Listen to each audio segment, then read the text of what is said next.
اخوان نعطيكم واحد اللعيبه ديروها في راسكم بانه الفرخ الا مشيتي تا خليتيها نقول لك.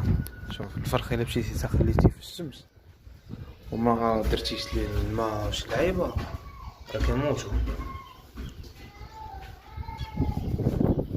وفي هاد الحراره كامله ديال 45 والله شي يموتوا لكم. مات ليا فرخ هادشي ميمكنش. دابا راه حاطهم هنا في السمرة يضربوا من البرد شويه.